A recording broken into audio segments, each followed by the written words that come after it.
Welcome to the Region Free Gamers Podcast, Episode 5. My name's Paul, and today we're talking about the greatest video game sequel of all time. Hadouken!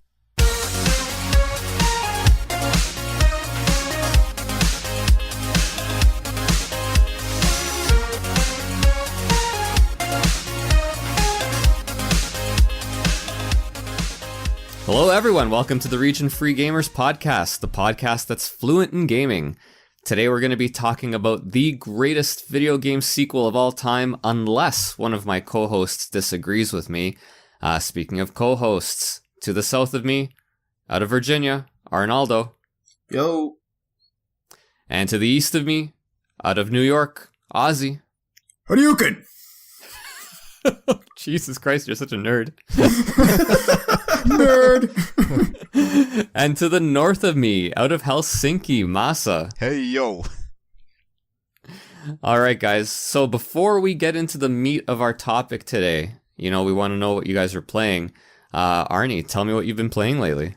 So I've been away for a few days, but thanks to Ozzy, I've been able to play. I've been playing through Aria of Sorrow on the Game Boy Advance. It's been very, very refreshing to play a game that I can beat in 7 hours. So I played through that, and it was super fun. I always forget how much I enjoy the Metroidvania style games, especially the portable ones. They're really just like perfect for that sort of system. It works so well. So it was really fun to go back and play through that one. No, dude, it's a fantastic game, and I think we talked some time back about Circle of the Moon, and I didn't have great thoughts about that game, but Aria of Sorrow is really what a Symphony of the Night sequel really should have been. Yeah, and it's the next best thing after Symphony of the Night in terms of the Metroidvania Castlevanias. It's actually, even though it's 7 hours, it's extremely deep. Yeah. The mechanics of the game are really, really deep, where you get different souls and the like. I really like the story. I like the fact that it's a Castlevania set in the future. The dialogue is not great, of course. I mean, I think that's par for the course with these games, but... Is it better than Dracula, Dracula's Curse? Only marginally. Marginally.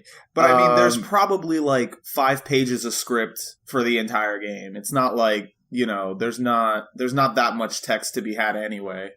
But spoilers... That's a good thing, though, isn't it? Oh, yeah, absolutely. But spoilers beware. I do really, really like the twist where you're supposed to become Dracula. You're basically Dracula reincarnated. Yes. And depending upon how you play it, if you get the bad ending, you just become Dracula, and that's it. The game is over. But if you do things the right way, then there is a whole other half of the game that you go into in order to kind of escape your destiny. So it's a really, really cool game. I actually loved it. I played it, and I couldn't stop playing it when I started it. And it's not common for me to do that, but it's I think the next best thing after Symphony of the Night. Yeah. So here's a quick question then. Circle of the Moon, is that the one with Soma? No, Soma is Aria of Sorrow. Oh, so I did play that one. Okay, cool. Yeah, and there was for some reason I thought I played Circle of the Moon and that was the one with Soma, but in that case I can jump right in on this conversation now. I loved Aria of Sorrow. Yeah, and there was a sequel on the DS, Dawn of Sorrow. Yeah. I never played the sequel. I have played it. That's the only one I had played. Well, no, I played Circle of the Moon first, and then I played Dawn of Sorrow, which is the sequel to this one, and now I've played this one. Yeah, Circle of the Moon was not great, and the reason why is because, one, it wasn't done by Koji Igarashi, but the level design is so bad. There are long stretches of just nothing happening, and the enemies are all bullet sponges, and they all respawn. So literally just traversing from place to place takes you ages, just because the enemies are bullet sponges, they never die, they respawn, and there are long stretches of just castle without any purpose whatsoever. So I started playing that, and I really liked some aspects of it, but ultimately I said I can't keep doing this. It's just too much filler, and they're just bad design choices. I think if the game was remade, maybe it could be better. but they were just really bad design choices. I mean, clearly I benefited from playing that one first because I remember enjoying it. I didn't love it. This one was much better, but I remember liking Circle of the Moon. I think part of it is just the fact that it's portable is such a big deal to me. Like, this is a game that if I had to sit down and play, it would be like 10 times less fun for me. The fact that I can just pick it up, play it a little bit, save, and come back to it whenever I want is perfect for this type of game. I think my ideal game system these days would be one that could become portable when I want it to become portable, but then I could just like kind of click it into a dock and then play it on my TV if I wanted. That'd be great. That seems... If only we had something like that. Man. You should patent Maybe that someone idea. should get on that. Maybe someone should get on that. It'll probably sell well, I think. No, but yeah, might do okay. But I really think that Aria of Sorrow was really Konami when they were just putting out a lot of quality stuff, and it's really sad that we don't get games like this anymore. There are other developers like WayForward and the like that are kind of carrying the torch for the Metroidvania. I don't know if you guys played The Mummy Demastered, which was a bad movie, and this was the video game tie-in, but it was actually a Metroidvania, and it was developed by WayForward. So that had a lot of kind of Symphony of the Night, Super Metroid influences. So there are a few developers kind of doing really interesting things in the indie field, but it doesn't really replace the fact that there are no new Castlevanias anymore, no 2D Castlevanias anymore. Although recently Konami announced one, but it's for mobile, it's for iPhones and the like, which, of course, I mean, why else would they, they do that? At least it's not a pachinko machine, which is nice. But yeah, I mean, I really lament the fact that Castlevania is not, really being developed anymore. Because I think that some of these games, Aria of Sorrow, Portrait of Ruin, Order of Ecclesia, they were beautiful games, first of all, and they were just very deep. And like Arnie said, you could really just open them up, play them for a little bit, and then just shut them back down. You could do them on a train, and it's a perfect pick up and play game. Well, yeah, 5 to 9 hours these days, like, sign me up. Totally. So, Ozzy, how about you? What have you been playing? Actually, I've been playing Persona 5, and I must shamefully admit that that's really the only thing I've been playing. Whenever I have some time, I just like to go back to the Phantom Thieves and get acquainted Sure. with them. And, I'm taking my time with that game. It came out over a year ago. We talked about it extensively. But I'm trying not to push it. I'm trying not to marathon through it. And, like a fine wine, I'm trying to taste it, in different pockets. And I find that my appreciation for the game has grown a lot more now that it has, gotten a little bit more underway. I think a big part of it was the fact that I finished Persona 4, and that game left such an indelible mark on my memory that it really informs now the way that I view Persona 5, because it's almost like with Persona 4, you wanted to keep being around these guys. You wanted to keep being around the gang.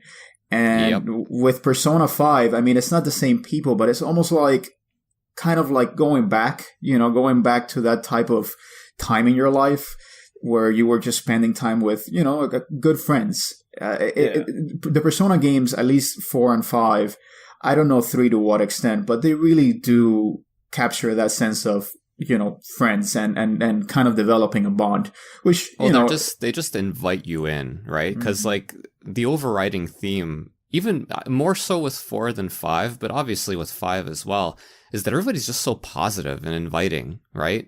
And it's such a great drug almost for the player. Drug is a strong word. That makes it sound negative, but the fact is, like, everybody's just so positive. They're such a pleasure to be around. And then by the time you're done, it's like, oh, I miss my daily injection of positivity playing Persona 5. Well, I mean, and even Persona 5, it's a lot darker than Persona 4, I would say. But even with how much darker it is, there are very much clear-cut villains, and there aren't a lot of shades of gray. So I appreciate that, which is, as you said, there's a lot of positivity even when it's thematically quite dark. Mm-hmm. I would have to say about Persona 3 that it is a lot different compared to 4 and 5 because it's like Ozzy, you just said that Persona 5 is a lot darker than Persona 4, but Persona 3 is way, way darker than Persona 5, and like the like it actually deals a lot with death, and that's like one of the main themes of the game.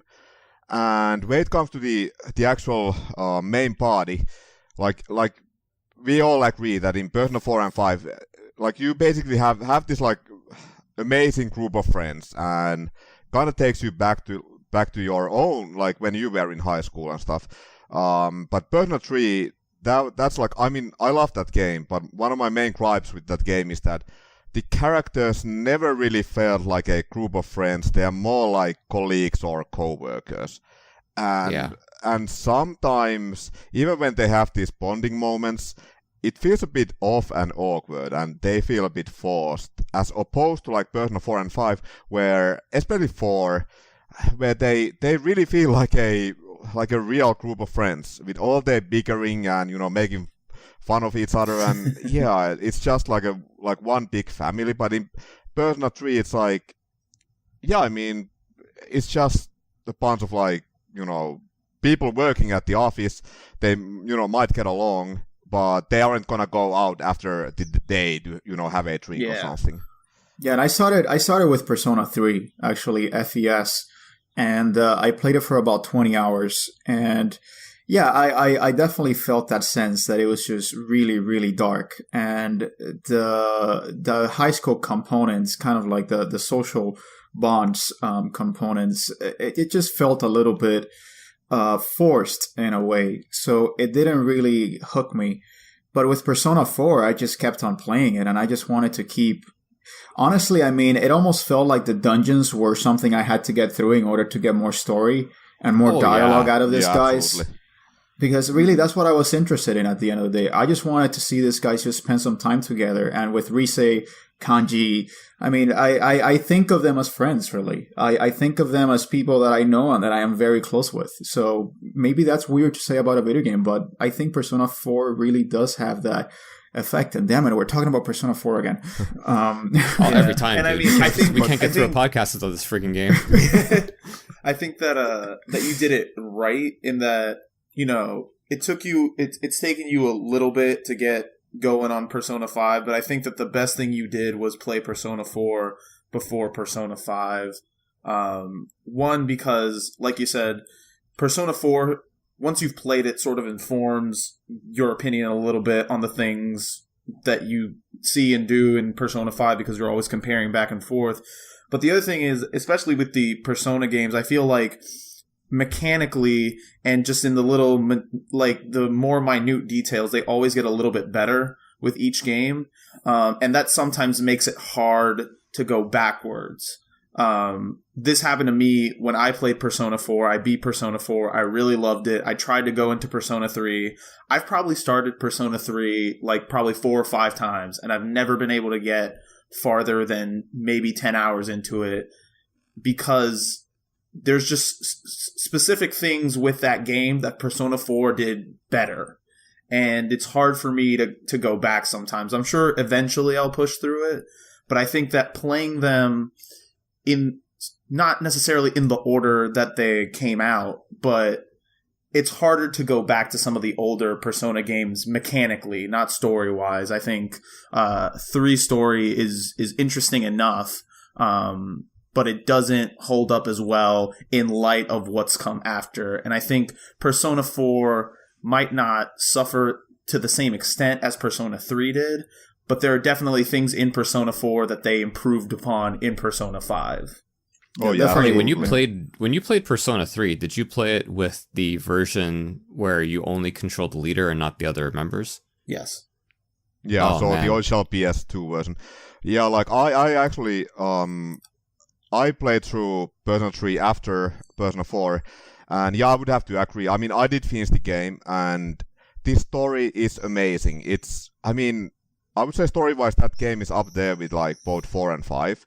The characters are a bit hit or miss sometimes, but I do have to agree that when it comes to the gameplay mechanics, that game has not aged well, and like I decided that unless they make remake the game, like the next time I actually want to experience the story, I'm just gonna watch those. I believe that there's 4 anime movies, so I'm just gonna watch those instead of like playing through the game again. So let me ask you. That's a nice option. So crazy idea. What if in Persona 6, of course they're gonna need to have the high school setting because that's part and parcel for Persona. But what if they set it outside of Japan? That'd be cool. Oh. What do you guys think? That would be very interesting, also because it's a Japanese developed game. Exactly. That's the thing. And they don't necessarily have the best track record with correctly interpreting other cultures.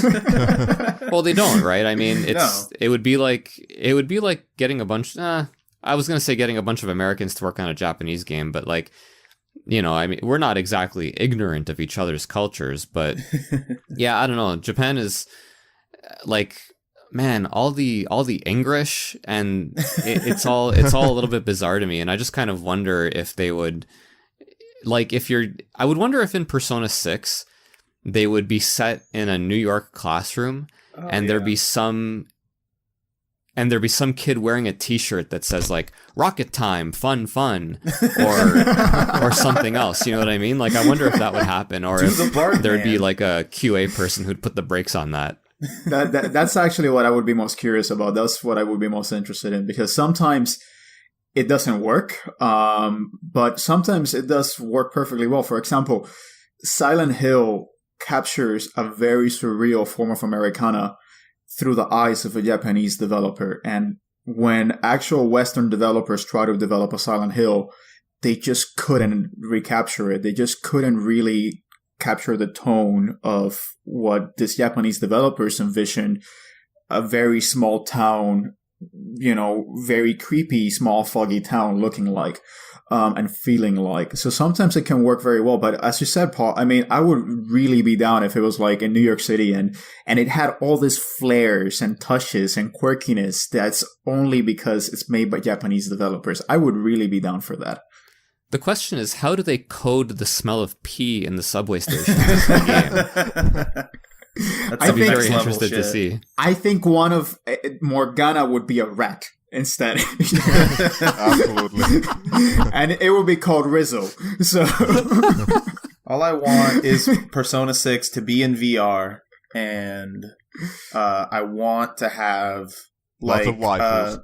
Do you guys remember, like, nobody's gonna know what the fuck I'm talking about, but this game that came out for PS3 called like the Eye of Judgment or whatever it was called. I do remember the Eye of Judgment. It used your PS3's like camera to like summon things. I want like augmented reality, like Persona summoning somehow.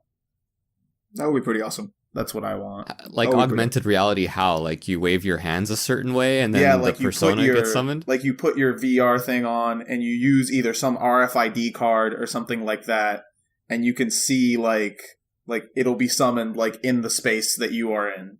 You know what I mean? Like through the VR, you're sort of seeing where you are and you can see the monster appear. That would be pretty interesting, I'm not gonna lie. It'd be great. But yeah, I would say like my perfect Persona 6 would be, okay, so I actually would want to see them to make the game like based, like let's say New York or whatever, because I mean, you know me, I love everything Japanese, but like what I would like to see is that they would change the setting, like no more high school, but like take like a random office or something, and Yeah. And the main characters could be, like let's say new recruits who are in their early 20s and stuff, and they are basically like salarymen and stuff, and they are just working at an office. Because that's all you need. Like you just need like some kind of community. Like it doesn't have to be school specifically. Yeah, that sounds soul-crushing, Masa. That sounds absolutely soul-crushing. I am not on board with this at all. That sounds like my job. 9 days of early employment. I remember Although, okay, so now that I think about it, like, maybe it wouldn't work, because in Japan, especially like if you have those old-fashioned companies, like you have to work until like 80 hours. Like you have to work until like 7 p.m. or something, and then after that, like, you're not going home, you're actually going to the nearest bar with your coworkers. So let's scrap that idea. Let's forget about it. Like, let's go with New York after all. Yeah, it never occurred to me that one of the reasons they probably use high school kids a lot is because of the infinite free time that high school kids have. Yeah, absolutely. Well, and I mean, the school is a convenient place to be like, this is how you meet all these people, and this is where you can, like, sort of meet up and, like, discuss things. And obviously the social aspect of the game is facilitated through being in high school and, like, having to talk to people and taking classes and, What we need is a Persona style game set in the universe of Office Space, the movie. Like, could you imagine you start off as Peter and he finds his persona and you have to deal with Lumberg every day. And so like one of the bosses has to be the fax machine. Yeah. Now this is turning into Earthbound. Oh my god. All right, we're not going to get any better on this topic. Masa, what have you been playing lately? Okay, so I have to admit that I think I'm becoming the new Paul, because, I mean, it used to be that, like, when we do this segment, it was always like, Paul, like, you would say that, I've been playing Adrian Odyssey. So, for me, it's once again Yakuza. Like, I don't know, I think that's like all I play nowadays. Because, I mean, I played through Zero and Kiwami earlier this year, and just less than 2 weeks ago, actually exactly 2 weeks ago, I got Yakuza 6, and that's what I've been playing non-stop for the last 2 weeks. And man, okay, so it's not on the same level as, like, let's say Yakuza 0, but it's still so freaking good. Like, god damn it, like, it's kind of like what Ozzy's been doing with Persona 5. Like, he's been, taking his time with it. Like, I've been doing the same with Yakuza 6. Like, I know that the main story is roughly around 20 hours long. I'm now at the midway point, and I've already played the game for like 40 hours. Because I've been stuck in this, like, never-ending side quest and achievement hell.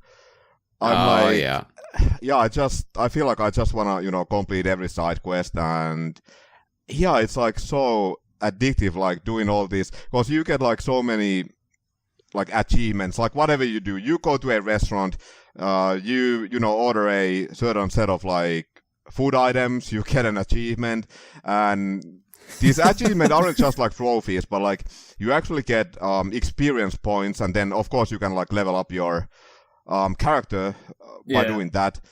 And it's just like so addictive. Like, I know that I'm overpowered at this point, but I just can't, stop doing this. And every time, like, I'm like trying to advance the main story, like something pops up, and then all of a sudden I'm like, once again, like, dating hostesses, or, playing Puyo Puyo Tetris or whatever. I just can't advance. Well, let me ask you, Masa, how are the side quests compared to the other games? They are very cute. They're definitely better. Okay, so I would say the thing that I love about the side quest is that there's lots of callbacks to Zero and Kiwami. And there's even, like, I don't want to spoil anything, but there's, you will meet some familiar characters from, especially like Zero, like, through these side quests. And it's like, oh my god, like, that's the dude, except that he's a lot older. A lot of them are basically, it's a bit different compared to Zero, and there's only around 50 side quests this time, and like, overall there's a lot less content due to the fact that this is the first game, like, this is the third game on the PS4, but the first game with the new Dragon engine. So that's why they actually Like unfortunately, for example, like the combat system is a lot more simplified. Like this time around, you only have one fighting style, as opposed to like in Zero, you basically had 2 characters with like 4 different styles. Okay. So, you know what bugs me, Masa, and this really, really irks me, probably unreasonably so. The fact that Kiryu is supposed to be like 55 years old, and he still looks actually, like he's 40. No, but even in Yakuza 6, he's only 47. Really? Yeah. So how old was he in Yakuza 0? Wait, let's see. Let's do some math, because I think do some math.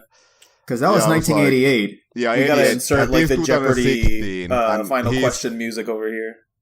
Yeah, like he's turning 48 in 2016, but in the game, when it takes place, he's still 47. And he's already done 2 stints in jail by now. Yeah, and also Machima is older. Like he's in his almost mid-50s. Because he's a bit older than Kiryu. Yeah. Paul, what have you been playing? Well, I'll tell you, before I get to what I've been playing, we talk about a lot of games, like on the show, outside the show. There is no game where I feel like I'm missing out more than Yakuza. I was gonna say, and, like, the fact that I haven't played these games is just unconscionable, honestly. Yeah. Well, if you're into beat 'em ups, you really have no excuse, really. I mean, and if you're into Japanese culture, you like I don't even know why RPGs I'm and beat 'em ups, and that's the. Pardon? Yeah, I mean, you like RPGs and beat 'em ups, and that's the ultimate RPG beat 'em up. Oh man, it's completely, it's unconscionable. Like I'm completely losing all my credibility here. I saw somebody posted a screenshot. This is like the one thing I've seen from this game is like somebody posted a screenshot of, I'm assuming it's a side mission of some sort, where you're essentially on Chatroulette. Like it's one of these like meet a random person on Videogame, and you have to press buttons in like a specific order to type out like these sexy messages to somebody, and I was like, this is great. Yeah, oh my god, that is the literally like the best, like there's a side mission tied to that, but then also like, okay, first of all, there's 2 girls and they are actually famous Japanese porn stars. But like in real life or in the game, or both? Actually, like the scene, like this time around, like, okay, so yeah, we talked about like Yakuza 0 and how there's all these like Japanese porn stars, but this time it actually has, I mean, it's full motion video.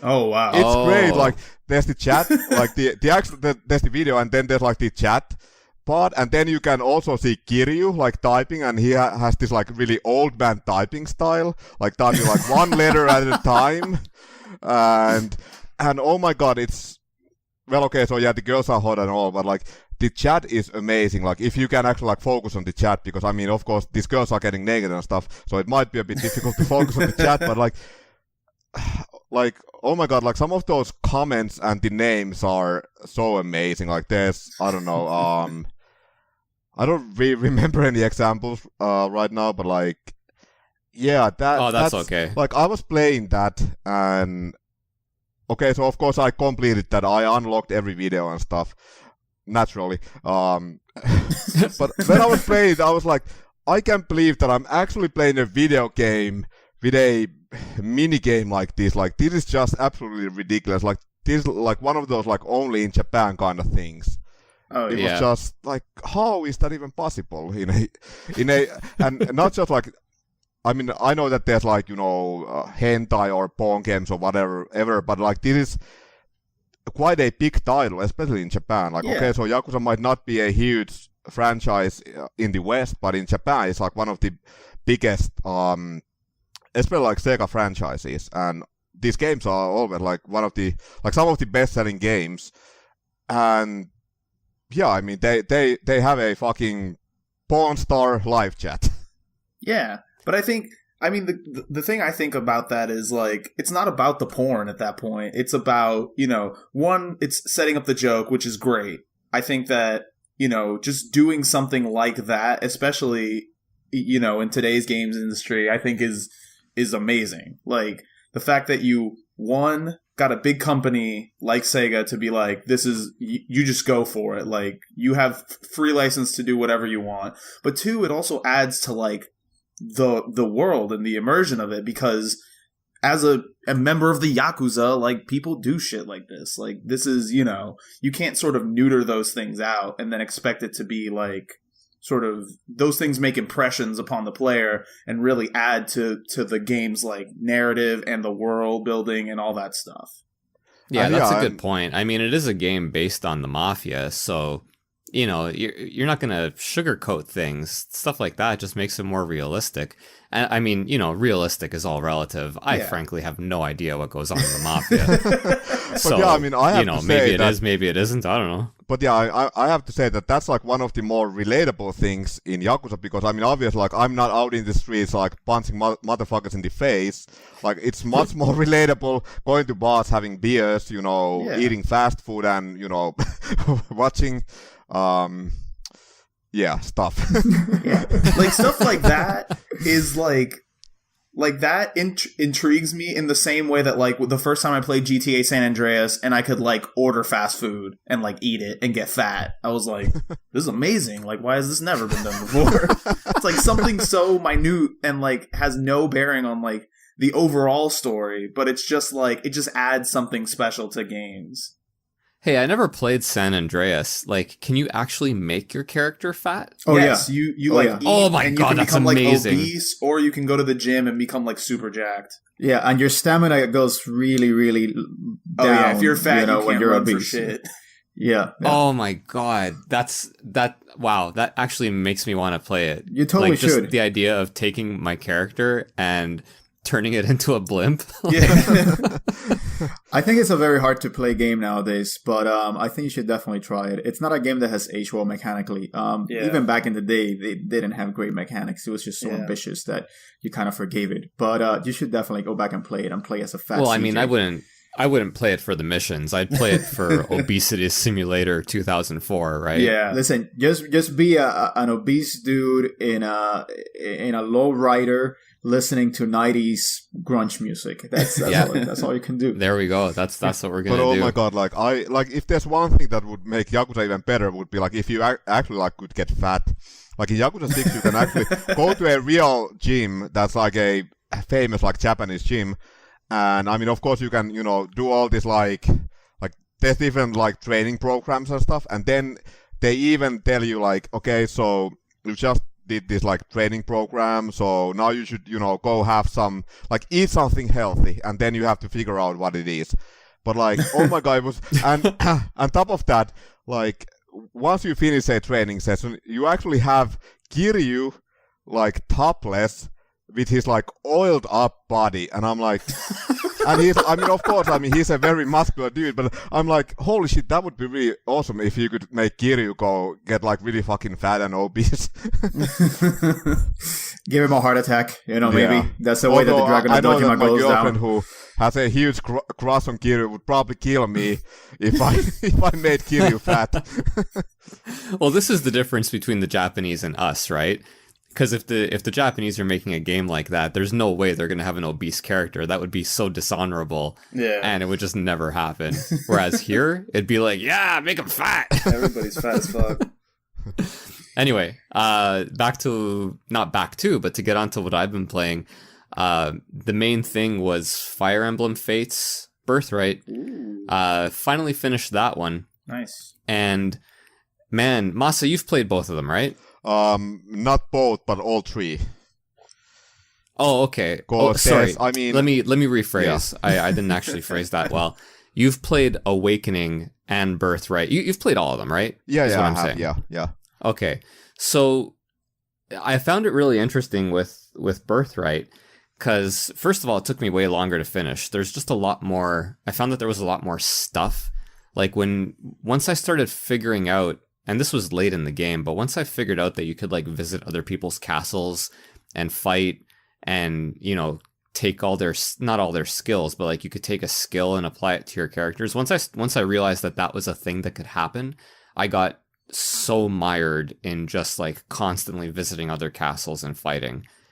and this is compared to Awakening again, right? Awakening was like 40 hours. This one was somewhere around 70, mid 70s.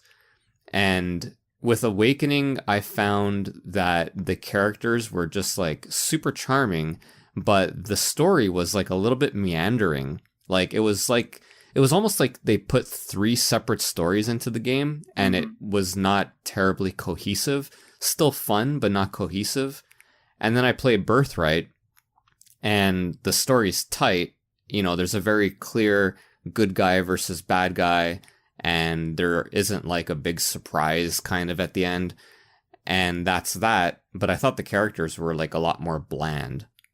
Yeah, I would have to agree. And yeah, Fire Emblem Awakening does have like 3 clear like story arcs. Birthright is more focused on that like one big story arc. But yeah, it is true that I've been playing Fire Emblem Heroes, the mobile game, and it's like whenever I get characters from Awakening, I'm like, oh my god, I really love that character. Even if it was just a side character. But then with Fates, most of the time it's like, oh yeah, that one. Yeah, I barely even I can totally him, see that. And he was really forgettable. Yeah.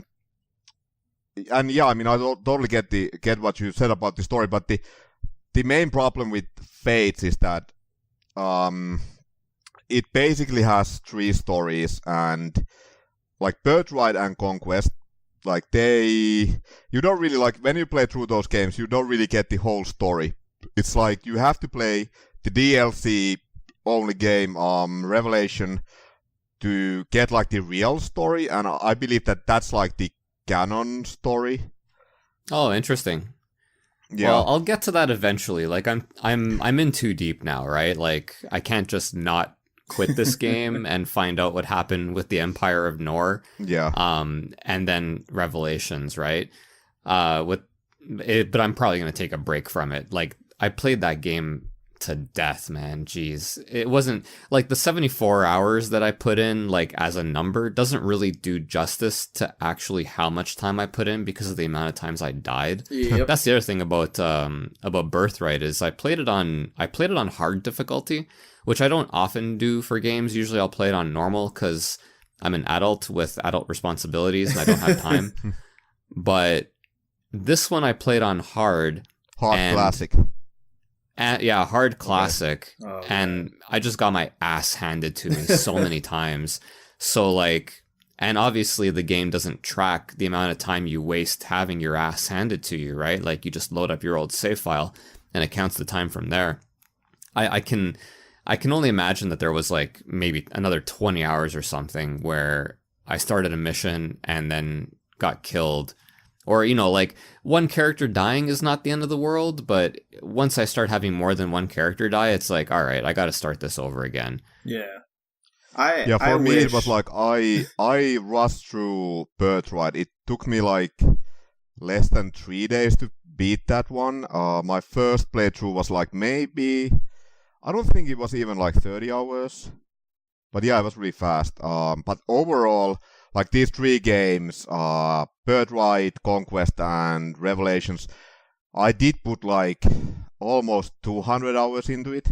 So yeah, but the first game, yeah, I played through like really fast. But I have to say that okay, so Birthright is the most Awakening like game out of these 3. Conquest is basically old school Fire Emblem, as you can't really grind unless you buy the DLC, and it's so difficult. It's almost soul-crushingly difficult. It might actually be the most difficult Fire Emblem game that I've played. But I have to say, like, the story is complete nonsense. Like, the story is really, like, when you play through the game, it's like the level design is excellent. It's might even be, like, when it comes to level design, it might even be the best Fire Emblem game, but then the story is like, you will be face-palming, well, practically like after every like chapter. But then you have Revelation, which is basically like a mix of both, like Birthright and Conquest. The story is better, fortunately, but it's also very different, and the level design-wise, it really is a mix of both Birthright and Conquest. It's not as challenging as Conquest, but it's definitely more difficult than Birthright. Well, that's very, I'm glad you mentioned this because, well, I mean, let's be honest. When I start Conquest, it's not going to be on hard. Yeah, no, don't do it. Like recently, I played Birthright and I played Etrian Odyssey 5 on hard, and I think I'm good. You know, like there were many years where I kind of wondered. I'm like, I wonder what these games would be like on hard. Am I missing out on something? And it turns out the only thing I'm missing out on is more grinding. Yeah. So I think from now on, I just kind of play it on normal and enjoy my newfound free time. But yeah, I have to ask you like one last question regarding like Birthright. Who did you marry? I married Rinka. Okay, interesting. Yeah. Yeah, I know, kind of an unusual choice. I found that she just hated me so much that I couldn't resist. I was like, how does this woman hate me? Like, I have to turn her. She has to like me. And then before you know it, just married. What's that? And then before you know it, you're married. It took like 2 seconds, dude. I had like 3 conversations with her, and then boom. She went from hating me with the passion of 1,000 suns to, all right, let's do it. I also really enjoyed how Masa asked you that question and reacted to your answer as if he was reading your fucking horoscope. He's like, I can see the kind of person you are now, Paul. Exactly. Yeah, like if I had to go back and choose a different waifu, like it would probably not be her, just because I found statistically her character was not what I was looking for. Gotcha. Which, like, my God, if anybody's listening to this right now, and well, my wife statistically wasn't what I was looking for. But like, I found that later on in the game, I just never used her as part of my active, as part of my like my go-to kind of units. So in that way, I kind of regret it. But I felt much better about myself having turned this woman who hates me so much into someone who could learn to love me. And it was even, a moral victory. Oh, absolutely. And let me tell you, even after you marry her, she still throws so much shade at me. Like, it's, my God, she's like, oh, you're here again. Oh, you're home. Well, Paul, that just sounds like regular marriage, Paul. So I don't know what you're talking about. Oh, you're not dead. Oh, well, that's cool, I guess. I imagine that, I actually ended up marrying the in Birthright. I ended up marrying the maid because, well, I was just about to say, I knew you were going to marry the maid. Yeah, I mean, of course, I mean, I love maids, and I mean, she's just so like cute and clumsy and all. I was like, yeah, I mean, that's my girl. And then in Conquest, okay, so yeah, I mean, at this point, you are familiar with Camilla already because, I mean, well, obviously, yeah. Well, yeah, that was my Conquest waifu. But yeah, I mean, I can't say no to maids.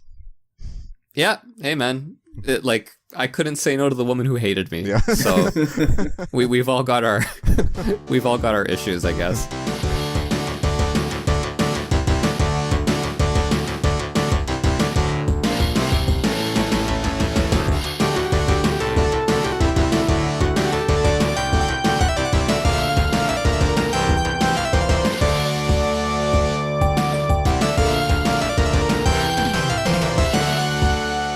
Alright, so let's, are we good to move on to the main topic now, the meat of this? Oh yeah, sure. For sure. Alright, man. So, the main topic today, greatest sequel of all time. Like I said, unless you guys disagree with me, we'll find out if you disagree, but to me it's no contest. Street Fighter 2. Well, it depends on what metric you're using, really. I mean, it depends on what metric you're using. In terms of influence, in terms of popularity, in terms of improvements, yeah, hands down. Hands down the best sequel. Yeah, and I mean, well, greatest is really kind of like this all-encompassing word and so on. Like, I don't think there's any doubt when we're using that word. But yeah, like I know you guys have been doing some reading on it. I did some reading on it. I found the development of this game, and I mean, look, I'm sure that every game has its fascinating kind of stories in its development cycle, but Street Fighter 2 in particular, just because of where it came from and where it ended up, I found it was like, man, everything I was reading on it was just so interesting. Yeah. For sure. It's definitely one of those, especially for the type of game that it is. As a fighter, you wouldn't expect it to have such a like really fascinating and like intricate history behind it. But it just like it's one of those where I think no matter how much you think you know about it, you always learn something new the more you like look into it. You know what I mean? There's always some new little tidbit about some character design or the way the music was made. Something's always there to be like, oh, I had no idea. And I think it helps that the team behind it was not what you'd expect of your kind of like stereotypical group of Japanese coders, right? With their heads down at their cubicles and, you know, bowing to their boss and doing everything they say. Like the team behind Street Fighter 2, by all accounts, like we had some real characters on this team. You've got Yoshiki Okamoto, first of all, and I mean the stories of him and his pranking and so on and so forth. So just to give a little background on Okamoto, he apparently he can't like go 2 sentences without talking about how Konami fired him, and then he went to Capcom, which I think is just awesome. Started out in Capcom before Street Fighter 2. He actually didn't work on Street Fighter 1. And we'll get to that topic a little bit later as well. He worked on Forgotten Worlds, which is a game that I absolutely love. I just played it again last year. And then he worked on Final Fight. And Final Fight, of course, was because Double Dragon was kind of like the king of the arcade at the time. Yeah. So you've got Okamoto. You've got Akira Yasuda, who, by all accounts, is just insane, right? Like, have you guys read about this guy? No. Well, he's like... Man, some of the stuff I've read about him, I can't even imagine that it's true. Like, when he showed up for his Capcom job interview, he got interviewed by Okamoto, and apparently that was like the perfect guy to interview him because Yasuda shows up in his pajamas wearing a tie. And I kid you not. Classic. And Okamoto is like, what are you doing? And Yasuda says, well, I want it to look nice. This is the only thing I have with a collar. Yeah. And then Okamoto's like, wow, okay, I have to hire you. Those were his formal pajamas. He was wearing his formal PJs, right? And the other main person there, and you have to have someone, I guess, to balance out the other two insane people, was Akira Nishitani. And he was with Capcom for a very long time. I guess he was the planner for Street Fighter 2, kind of the guy who kind of brought it all together, so to speak. People would go to him with their ideas, and more often than not, he would just green light it. So, really interesting group. Also have to mention Yoko Shimomura. She did the music for the game, which is like obviously iconic music. I think this was her big breakout job. And I think she became more well-known after that. She left Capcom after that and went to Squaresoft, back when it was called Squaresoft. And she did one of my all-time favorite soundtracks, Parasite Eve. Most recently, she did the soundtrack to Final Fantasy 15. She's probably most well-known for Kingdom Hearts, though.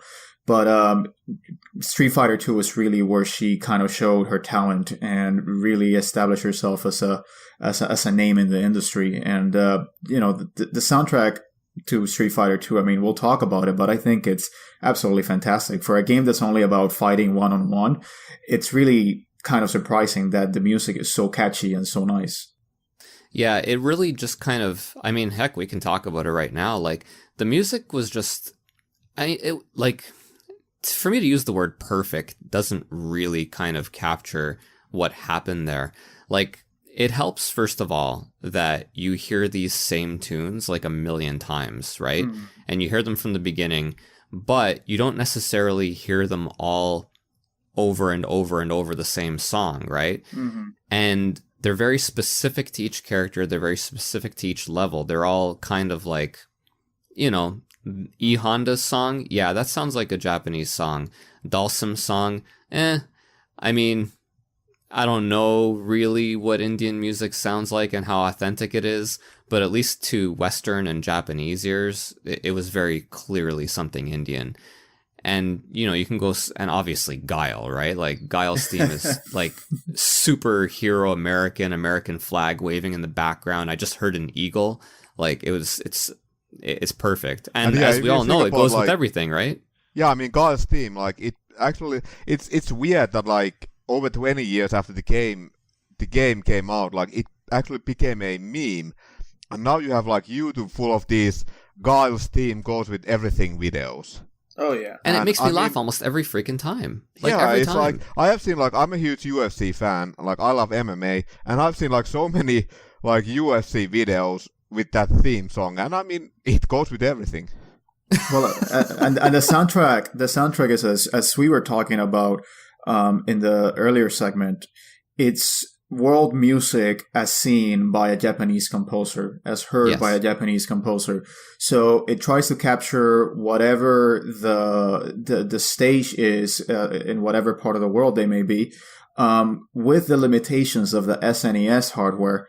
And through the ears and the mind of a Japanese composer that was very much untested at the time. So that makes for a very unique sound. It's not a sound that it's recognizable, or you can say, this is absolutely Indian or anything like that. But it kind of gives you that sense. It kind of gives you that motif, while at the same time really sounding very much like its own thing. And I appreciate it for that. I mean, Guile, it evokes Americana. It evokes an American kind of bravado. But it's not necessarily, very American in a traditional way. But it's the feeling. It's the feeling it evokes. It's the emotions that it evokes that really matter in terms of the soundtrack. She absolutely nailed it. Like Chun-Li's stage. Are you kidding me? Oh, yeah. I think it shows how good of a job she did by the fact that I think the songs are the songs are so intricately tied to the characters, at least in my memory, as much as the characters themselves. It's one of those things where you see the character, but you can also hear their music, especially if you had a character that you played a lot, you're probably hearing their song, quite a bit. So I think the music is even and I can't say the same for other fighting games, but at least in the case of Street Fighter 2, I think the music is probably as big a factor in my enjoyment of the game than the actual game itself. Yeah, absolutely. And I don't even know if that's like, I can say that now, absolutely, because on top of the music being well composed and catchy and light and fun, I mean, if I go back and play Street Fighter 2 Turbo now, there's also the nostalgia factor too, right? If I'm playing it now. Back then, you get used to the music and it's obviously very catchy. But now you have that kind of double whammy where the music's catchy. These are all songs that you love. And, it evokes a simpler time. Well, let's, Paul, if we may, let's take a step back.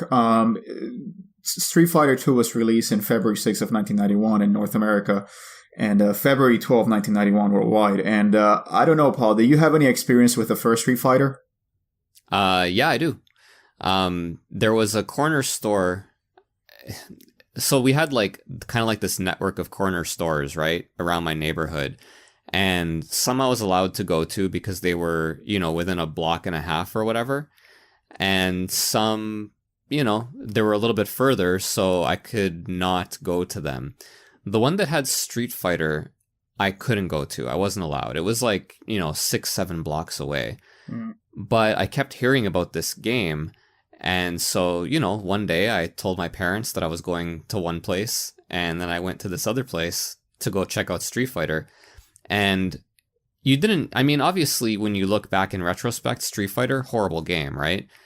But at the time, it was new, man. That game was fresh.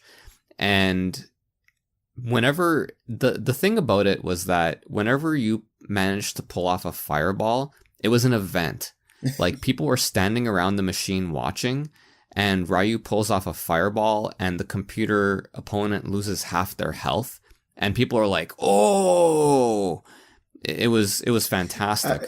And I think that's something that's, I think, probably the most important part of the Street Fighter experience. And I'm glad that you say that the first Street Fighter also had that. But it was very much the case with Street Fighter 2. The kind of crowd reaction is one of the most important parts of the Street Fighter experience, because it really made for very dynamic spectator experiences. It was almost like watching a sport, and it's not surprising then that Street Fighter became one of the esports pioneers, because it's so easy. It does really feel like martial arts. And you also touched upon another part which I think is very important, and that is the act of figuring out combos and figuring out special moves was kind of a mystical component of Street Fighter 1 and Street Fighter 2, but particularly Street Fighter 2. And the ones that were able to figure out the special moves and nailed them and perfected them, they became grandmasters. And one of the fascinating aspects that I find about Street Fighter 2 is that the concept of Street Fighter 2 is that you are a fighter, you are a martial artist, and you go around the world in order to face other martial artists. And in a way, it's almost like life imitated art, where a lot of people started becoming really good at the game and started becoming masters at their craft. And they would be kind of the masters of their own location. But then the next step was, I need to see who's out there. I need to prove myself with someone that is up to my level. And it almost became like the Wandering Warrior, like Ryu. I say Ryu. I say Ryu personally, and I'm not going to change that. It's been way too long, but I too concede long. that it's incorrect. But it's amazing that eventually, from this playgrounds and this arcades, it eventually became something where people wanted to go out there around the world and really find people to test their skills and prove to them that they were the very best at Street Fighter. I just find that fascinating. I think very, very few games have done something like that. And the idea of life imitating art is just absolutely mind-blowing to me.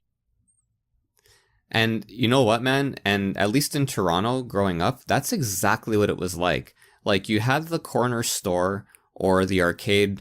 Usually it was a corner store. Like, you went to a particular corner store regularly and you saw the same kind of opponents. And then you got good at it. And then you started going to, like, the arcade that was close by. And the level of quality at the arcade was, like, phenomenal by comparison. Mm-hmm. But then you started getting pretty good there. And then you graduate to Funland in downtown Toronto, which was, like, at the time, the arcade where the best players played. Some people might disagree with me, but that's just because Toronto's a big city, right? Like, not everybody can get to Funland very easily, especially as a teenager. But from when I was a teenager, Funland was kind of like where you found your final bosses. And that's kind of how it worked. Like, you went to different places searching for different opponents. It was absolutely insane. Yeah. And going back to your special moves thing, you can actually thank Akira Nishitani for that, because in Street Fighter 1, remember how I said it was impossible to pull off a fireball, but the computer was like super damaged by it? Akira Nishitani was the planning for Street Fighter 2, they were going to do the same thing. They were going to have these inputs that were like super, super precise timing, really hard to pull off. And Nishitani is like, well, maybe we don't do that. Maybe we make the inputs a little bit easier. We open it up by a few frames and just have the special moves do less damage. Because what we're trying to do is we're trying to show off the flash and the style and for people to not get frustrated. And boy, oh boy, did that ever work, eh? Yeah, and it was about, making the player look cool. And not everyone was able to really look cool doing it, but just the Shoryuken, the Hadouken, all of those moves just looked cool, especially for a spectator. And one of the things that I want to mention, Paul, is that Street Fighter 2, even though it did not have combos built into it natively, the players found a way to make combos and actually execute combos. So combos really originated in Street Fighter 2. And it was a way, that you could play with the frames and you could basically seamlessly tie one move with the other. And that was the birth of the combo. And that's where really you saw players become really adept at their craft. I actually have to, there's a story behind the whole combo thing, which is really interesting in retrospect, because it wasn't something that was planned. But I found this on IGN, and there was an interview with Noritaka Funamichu. And let me read the excerpt. So yeah, he basically went on like, while I was making a bug check during the car bonus stage, I noticed something strange. Curious. I taped the sequence and we saw that during the punch timing, it was possible to add a second hit and so on. I thought it was something impossible to make useful inside a game, as the timing balance was so hard to catch. So we decided to leave the feature as a hidden one. The most interesting thing is that this became the base for future titles. Later we were able to make the timing more comfortable and the combo into a real feature. In Street Fighter 2 we thought if you got the perfect timing you could place several hits up to 4, I think. Then we managed to place 8. A bug? Maybe. But isn't it crazy how one of the most influential things, not only in fighting games, but also in action games, like nowadays, whatever action game you play, there's always combos, but like the whole system was basically it was just an accident. And it really goes to show just how difficult it is to make a game like Street Fighter 2. Like, I don't see that ever happening again, because you have this like perfect confluence of factors, right? You have an entirely new genre. You have obviously a talented team working on it, which isn't unusual. Lots of people out there are talented, but you also have these accidents that are kind of happy accidents, and it all just kind of falls right into place, and you have this perfect game at the perfect time. Mm-hmm. And that's like a perfect example of, boy, am I ever using the word perfect a lot? But that's a really great example of just how difficult it is, because this system that gave birth to, and I mean, look, combos, that kind of idea, that was going to get figured out eventually, right? Like somebody was going to have that light bulb shine and figure it out. Yeah, but the fact that it came with Street Fighter 2 and it was virtually by accident is absolutely incredible. Yeah. Going back to the first Street Fighter, which I did not play because the world was not graced with my presence until December of 91, the true most important day of that year. I did not get a chance to play it, but I can definitely agree with you that, Street Fighter is a great game in and of itself. The thing that I most remember about Street Fighter 2 is, either playing while people are standing around the machine or being one of the people standing around the machine, watching people fight. You get excited watching other people play this game. And that to me is the mark of an excellent game. If the game is so good that even watching somebody else play it engrosses you to the point of, slamming on things, yelling at people, like cheering when things go right, being disappointed when the person you're hoping wins loses, things like that. It's sort of a gladiatorial arena for the modern age, you know what I mean? Like it's such a spectator sport. And you can see that in the fact that, they're trying to make it a thing on TV now. I think TBS runs like an E-League thing where they play Street Fighter V all the time. But there's nothing like being there in person, standing at the machine, hearing the sounds of the buttons going, people doing quarter circle, half circle combo moves. It's an experience unto itself. It's a little sad that it's so hard to find that now because arcades are rare these days. But I would argue that the experience of being in the arcade and playing Street Fighter 2 made it even more of a masterpiece than it was. It's a combination of everything, the game itself and also the way that it interacts with the people around it. Well, it was also, I think, Arnie, it was the perfect time for the game to be introduced because the world was not graced with your presence at the time. But growing up in the 90s in Cuba, where we got everything really late, we were able to see what was really big in 1990, 1991, when I was already around.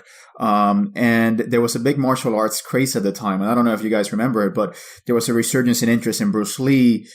Jackie Chan had just broken into the mainstream and, my man, Jean-Claude Van Fucking Damme, kicked ass with Bloodsport and Kickboxer.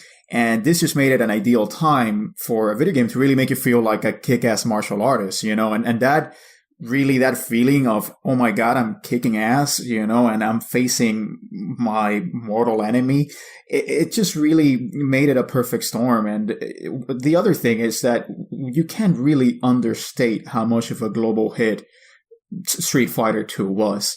And I have to think that part of it is the fact that it was a game that had so many different characters from around the world that maybe you could identify with any given one of them. Oh, absolutely. For example, Blanca's Brazilian, Dalshim is Indian, Chun-Li is Chinese. It really allowed you to kind of find characters that represented your country in a way. Yeah. So maybe that's part of it, but it really caught on everywhere. Yeah. Well, I have some numbers actually to back that up too. Like, because I was looking at the numbers, what Street Fighter 2 sold and so on and so. Dude, it is staggering. Like, I can't overstate how huge this game was. Like, just having lived through it and being a young teen at the time of its explosion. But then when you actually see the numbers and back it up, it's like, so the original Street Fighter, from what I understand, sold around 3,000. I'm going to say 3,000 to 5,000 units in North America, right? And that's actually considered a success. 3,000 to 5,000 units, it's a popular game. It's making the money. And we're talking about so cabinets, right? Yeah, we're talking about arcade cabinets. Street Fighter 2 sold 60,000. And then Champion Edition sold 140,000. Yeah, that's insane because you got to think that all of these are just munching coins constantly. From the moment that the arcade opens to the moment that the arcade closes, they're munching coins because every single person was there in the Street Fighter machine. It was always crowded. So that was just making money, which is something interesting that, when I saw the other day that Monster Hunter became the most, the best-selling Capcom property, I was just like, but what about Street Fighter? But then you realize that a lot of the money that Street Fighter made was in the arcades. And, they sold a lot in the SNES and in the Genesis and in the home consoles, but really it was the arcades and it was with the coins that they really made a lot of their money. So it's not surprising from that perspective. Well, wasn't Street Fighter 2 their best-selling game for like over 20 years or something? Yeah, it was for a long time. It was for a long time, but it was like 7 million or something like that. Which, for the time, that's pretty insane. I mean, you got to realize that pretty much everyone nowadays has a console in their home. So the install base back in 1991 was definitely not the same. But yeah, I mean, I'm still kind of surprised. I would have expected, I mean, at least 10 million perhaps, but yeah, I mean, a lot of it came from the arcades, and the fact that it sold 7 million in home consoles, I mean, that's pretty big in and of itself. Yeah. Hey, Masa, when did you first see it in Finland? Okay, so it's much like Ozzy in Cuba. Like, we always got games and consoles at least a couple of years late. So for me, it was actually like Street Fighter 2 wasn't the first like fighting game that I played. It was actually like Mortal Kombat. And okay, so some of the listeners who have checked out our previous episodes, like I've been talking about how different the Finnish arcade culture was compared to the, like, for example, North America.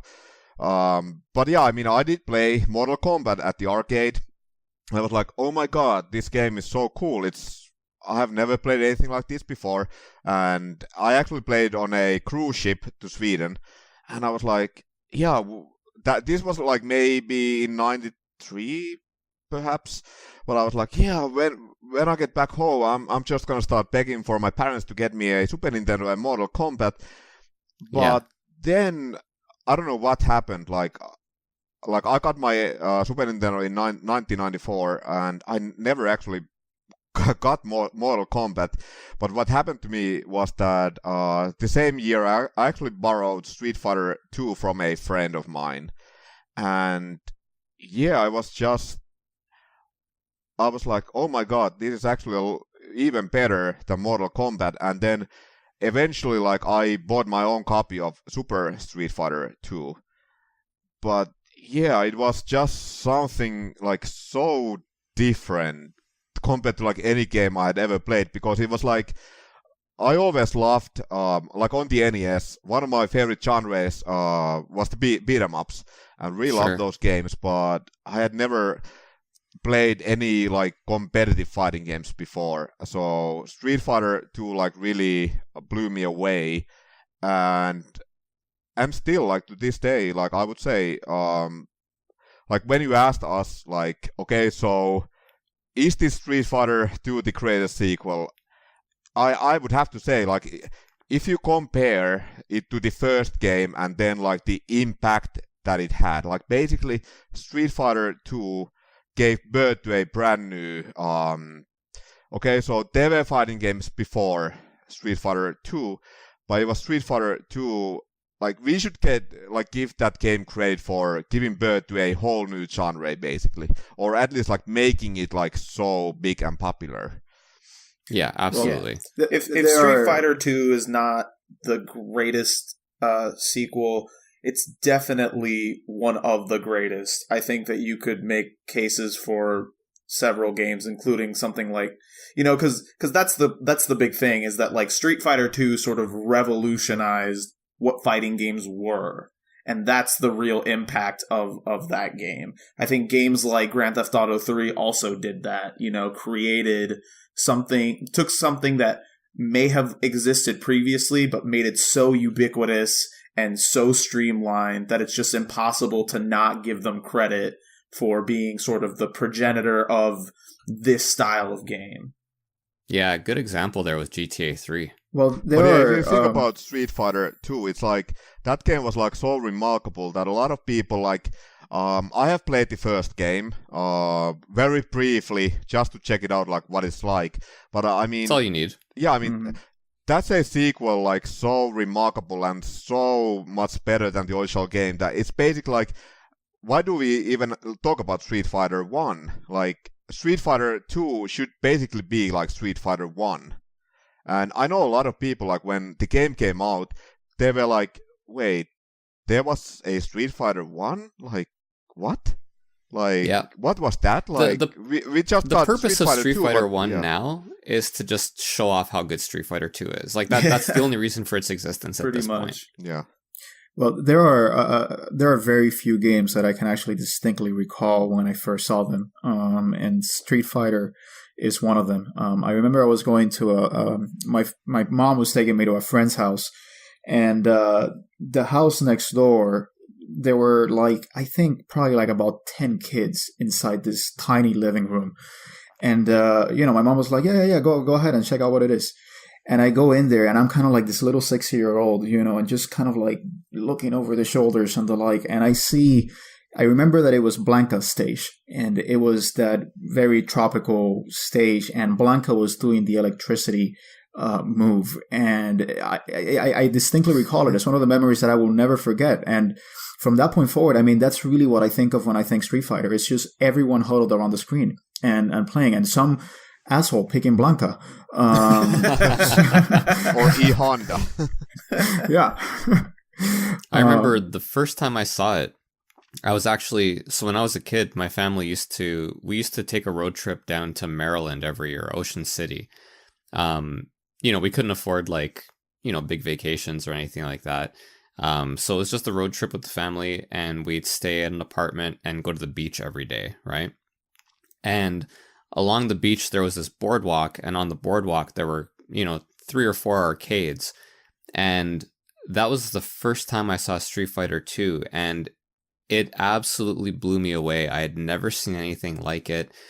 Guile was just the coolest fucking looking guy. I was immediately in love with Chun-Li. It was like all the characters were so... What's that? We all were, and I mean, Chun-Li, I think she's the original video game waifu. I totally agree, man. Like, absolutely. It was shocking to me. I saw that game there, and all the characters were so like well drawn and so evocative, and I played it as much as I possibly could. I think I did like a fireball by accident once. I did a sonic boom by accident once. I saw Computer Guile do a flash kick. And I was like, oh my god, he did a sonic boom in the air. like, I had no idea what was going on, except that it was fascinating. And I got back to Toronto, and I told all my friends about this game that I saw. And I guess distribution at that time was still pretty low. Like, it wasn't really seen in Toronto very much. There was still a bit of a crunch. Capcom just couldn't meet the demand. And so it wasn't until like 8 months after I got back to Toronto that I actually saw Street Fighter 2 at an arcade. And I was like, oh my God, it's here. It's that game I was talking about. And I was so excited. The two guys that were playing it were like incredible. They were using, one of the guys was using Blanca, and he was just doing the roll perfectly. Like, every time he wanted to do the roll, he'd do the roll. And it just, I was like, I have to learn how to do this. I have to play this game. And then obviously it just landed everywhere. And then you couldn't walk 2 blocks without seeing a Street Fighter 2 machine. But yeah, I would say like that's the difference between like my Street Fighter history and yours, because okay, so yeah, you played it like first in the arcades, and you saw all these special moves, but didn't know how to pull them off. But like I actually I got my copy on the Super Nintendo, and the manual actually had all the special moves. And yeah, I got like so obsessed with the game that I was like, okay, so I mean, of course I had my favorite characters, but like even for the other characters, like let's say Dalshim or whatever, I was like, yeah, I just wanna learn every special move in this game, and it has never happened to me with like any other fighting game.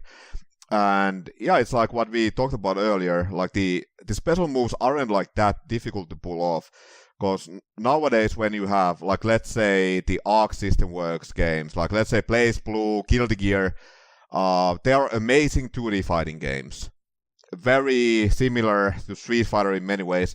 But the problem is that the special moves are actually like quite intimidating, because they are so difficult to pull off, and you actually like have to practice like so much.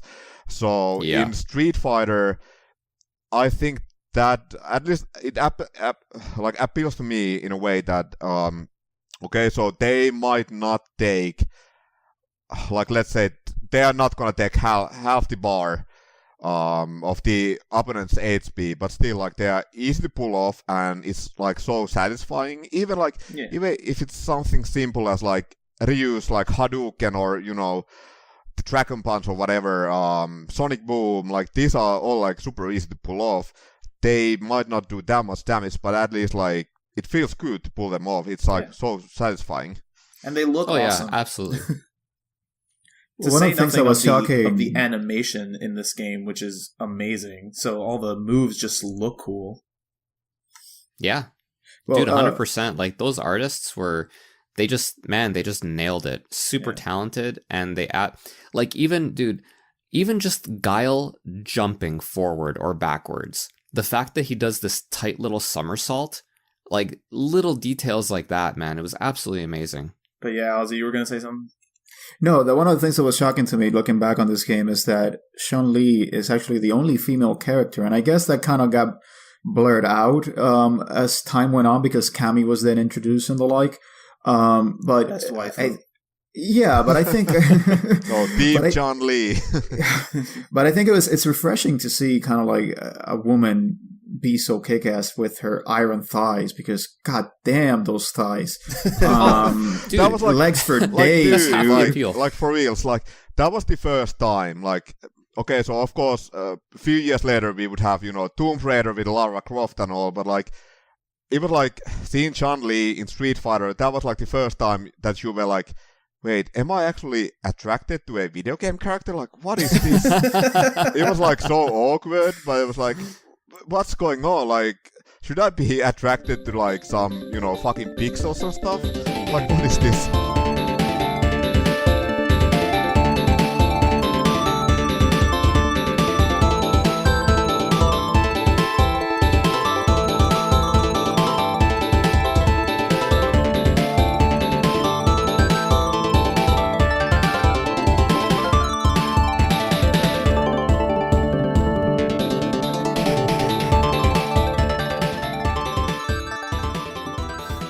Guys, maybe we can talk, because one of the confusing parts about Street Fighter 2 is the ports to home consoles. Because really, Street Fighter 2 kind of did downloadable content before downloadable content was a thing, and patches. But it did so by way of selling you a whole new game that costs like $80, which would probably be like $200 nowadays. So there are 4 different versions. Well, there are 5 different versions. Yeah, there are 5 different versions for the S. Well, 5 different versions. The first one is on the SNES. It was first ported to the SNES, and that was the World Warriors, and that was in June 1992 in Japan and July 1992 in North America.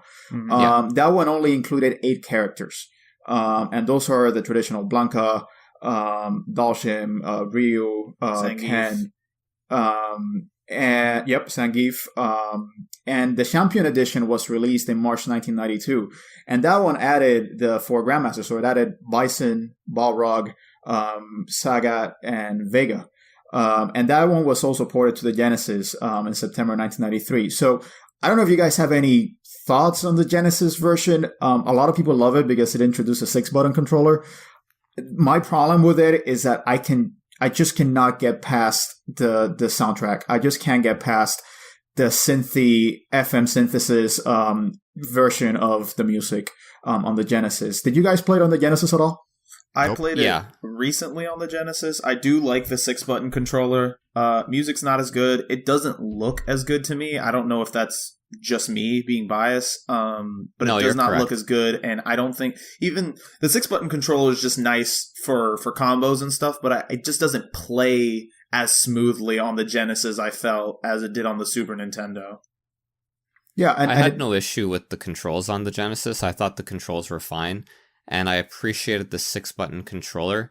Ultimately, when push came to shove, we preferred the Genesis one, but it was only because of the controller. Yeah. Like, if I had access back then to a Super Nintendo controller that didn't have shoulder buttons, easily we would have picked any of the Super NES versions. There's no doubt about that.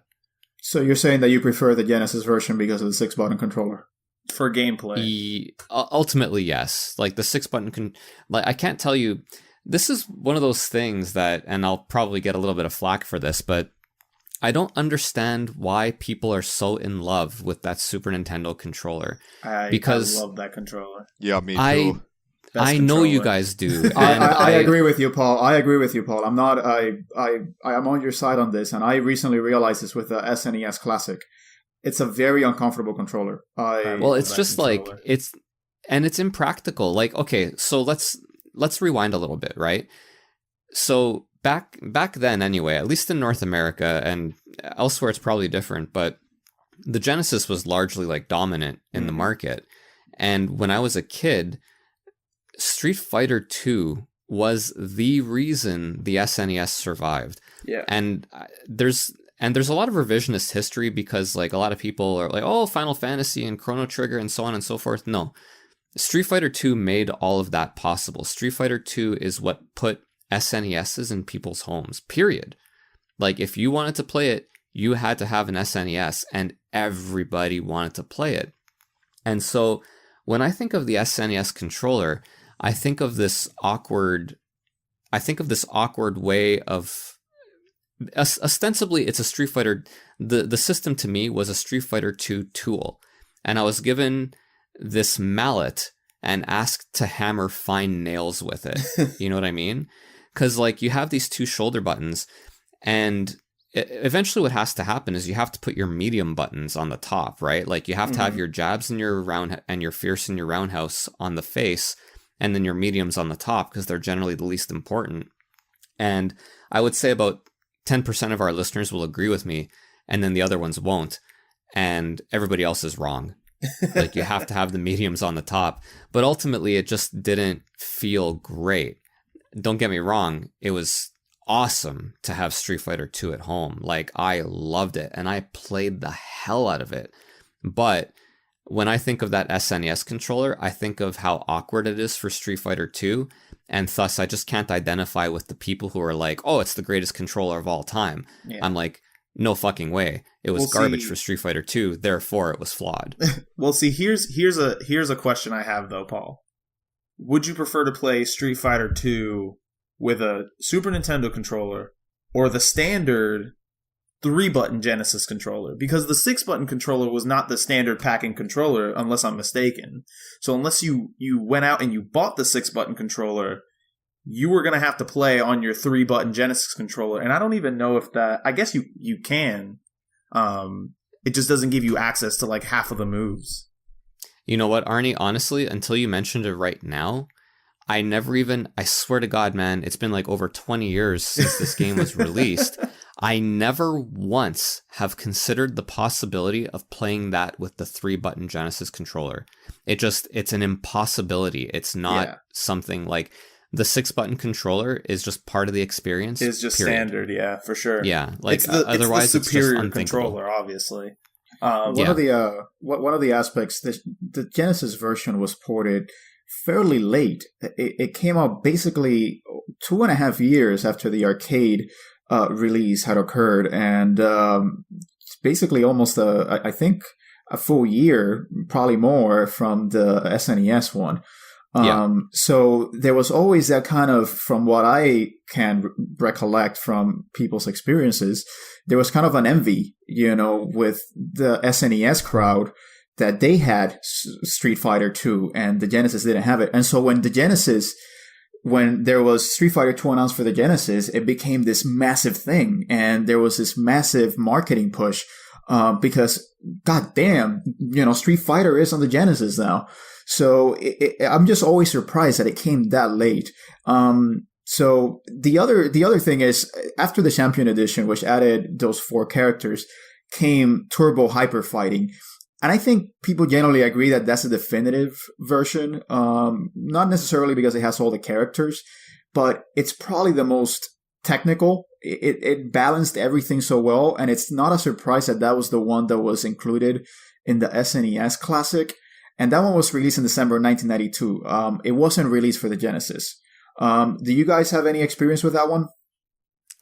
Yeah, from my understanding, from what I was reading, it was released largely as a response. So did you guys ever see, and I guess Masa, you probably wouldn't have just because of your lack of exposure in the arcades, but did you guys ever see any of the hacked Street Fighter 2 games? No. Well, when I was a kid, we saw hacks every once in a while where the game was like super fast and you could do fireballs in midair and so on and so forth. And those games weren't necessarily good or fun just because just because you can do a fireball in midair doesn't make the game better. It just makes it less balanced and kind of janky. Yeah. But Capcom was taking those pirated hacks pretty seriously. And so that's where Turbo Hyper Fighting, what a ridiculous title, by the way. But essentially that's where Turbo Hyper Fighting came from, was like, okay, we have this version out there that's a bit faster, and it's making our game feel super slow. And it's true, like if you go back to Champion Edition, and I played Champion Edition actually just like a couple months ago at an arcade in Toronto while I was there.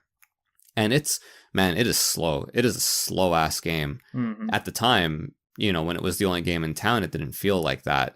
But nowadays, by today's speed standards, it was really slow. And that's essentially where Turbo Hyper Fighting came from, was like, we have these other games that are speeding it up and the players are getting hooked on the speed. They're going back to Champion Edition being like, this is too slow, it's unplayable. Yeah, and that... one of the things that always is surprising about Street Fighter is how long it was supported by Capcom.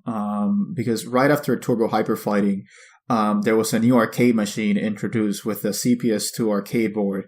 And there, Super Street Fighter 2, the new Challengers, was introduced.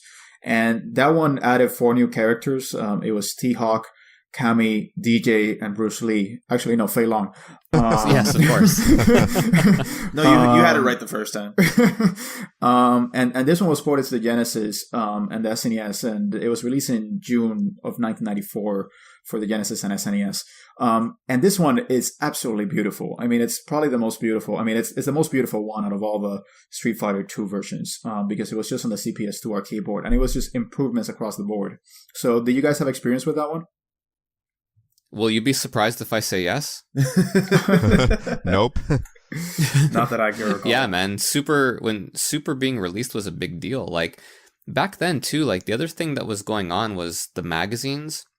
Street Fighter, it was like this self-perpetuating cycle where like more magazines got sold if they promoted Street Fighter 2 because everybody wanted to read about Street Fighter 2, and then Street Fighter 2 just became bigger and bigger because all the magazines were promoting it, right?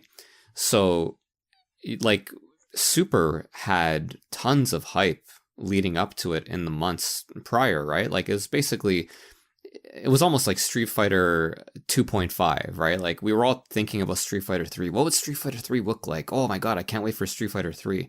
Well, here's one that's almost Street Fighter 3. Okay. And yeah, it was a big deal, man. Like there were some balance improvements. The new graphics were amazing. Like you had redrawn sprites, new music which suited the new characters. And obviously you had Cammy, who was like wildly popular. That's what happens when you have, a character wearing a skin tight leotard, right? Which nowadays happens all the time. Yeah. But back then it was like, holy shit.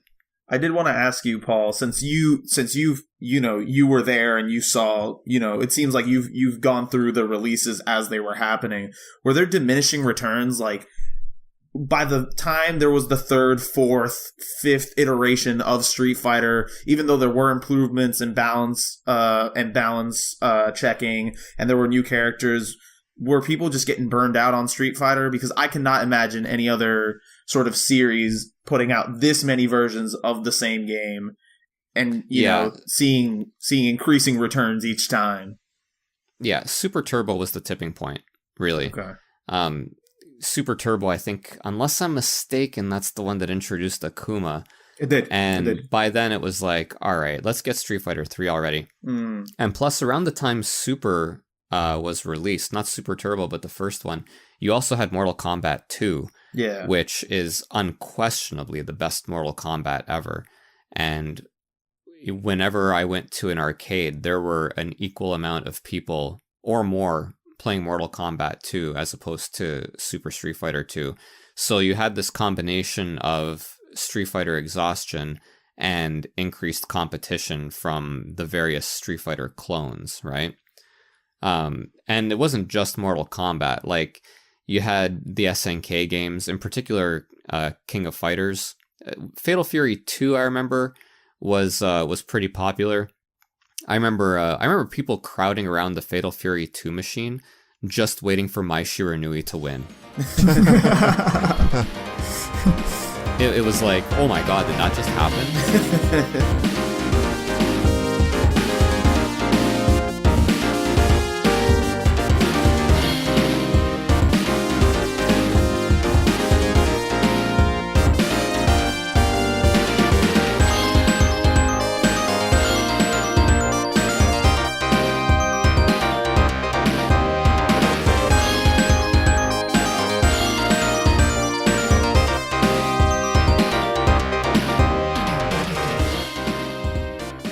Everyone pretty much had to have their own Street Fighter clone. Sega had one with Eternal Warriors. Midway had Mortal Kombat. Data East had Fighters History. SNK you mentioned. TMNT Tournament Fighters. There was even a Mighty Morphin Power Rangers, the fighting edition. Oh, it must have been the best one. Oh yeah, definitely. So there were, even SNK had clones of clones, basically. I mean, World Heroes was basically as straight a clone as you can get of Street Fighter. It's basically all the same characters, but with a palette swap, basically. And I love World Heroes. I freaking love that game. But it was the almost expression of a clone of Street Fighter. I don't know if I agree with you on World Heroes, but I'm not gonna. Yeah, it's not really a debate to have right now. But with that said, like, as far as the clones go, which one, like Masa, did you play very many other clones? Like, did you have a favorite? No, because I basically went from Street Fighter 2 to Super Street Fighter 2. And then I was like, yeah, where's Street Fighter 3? I actually played some of the SNK ones. Okay, so yeah, Neo Geo wasn't very, I don't think it was like very mainstream anywhere, but I happened to have a friend who actually, like, they had a Neo Geo, and that console was ridiculously expensive in Finland. I can't believe you knew somebody with a Neo Geo. Yeah, I mean, that's surprising. Holy shit. Yeah, so, I mean, I don't really have any favorites, but like, I mean, I got to play, like, I got to play Fatal Fury, and especially like the King of the Fighters games, like those, let's see, I don't remember which ones because they had like 95, 96 and so on.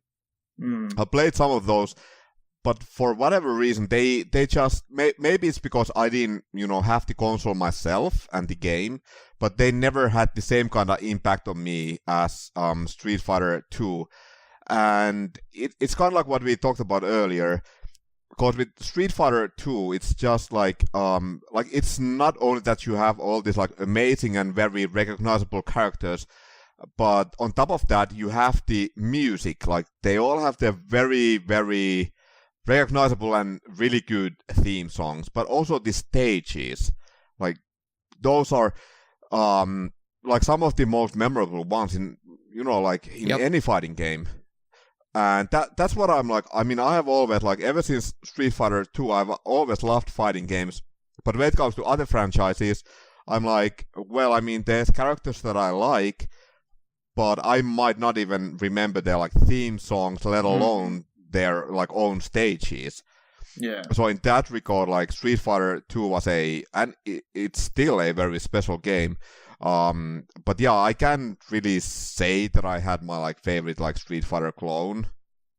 Yeah, fair enough. And I think it's also worth mentioning that it took like 4 or 5 years for the other 2D fighting games to not control like shit. Because, like, Street Fighter 2 friggin' nailed it, man. Nailed it. Like, that game controlled like butter. It was so smooth. Mm-hmm. And then you start going to the other clones, and they just couldn't get it right. Like, they just never felt as good as Street Fighter 2. And perhaps that's a product of the fact that we all got used to Street Fighter. Like, if we had played Fatal Fury first and then gone to Street Fighter 2, maybe Street Fighter 2 would have felt awful. Yeah. But I don't think so. Well, yeah, probably not.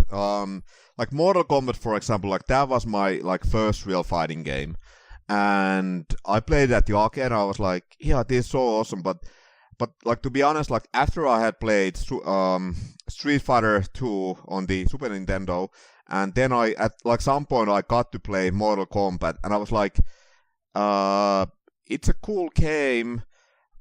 And I mean, the fatalities and everything, like, that was like really controversial, of course, but like, it wasn't the same. Like, I just couldn't get into the controls, and still to this day, okay, so Mortal Kombat and Street Fighter, they have remained basically the same. But like, when I play Mortal Kombat and like the modern games, and you have Injustice, which is basically, I mean, it's the DC version of Mortal Kombat, but it just doesn't feel quite right. No. As opposed to like, even like the later, like Street Fighter 4 or 5, I'm not saying that they are better than 2, but at least they feel right. Like, the controls are still like, I mean, it's just perfect. Yeah, I think there's kind of like almost a standard now. Like, when I play Guilty Gear, for example, the controls kind of feel similar. I mean, the special moves, like the supers and so on and so forth, those are all very difficult to pull off, as we're all well aware now. Yep. Yeah. The special move situation just kind of got crazy.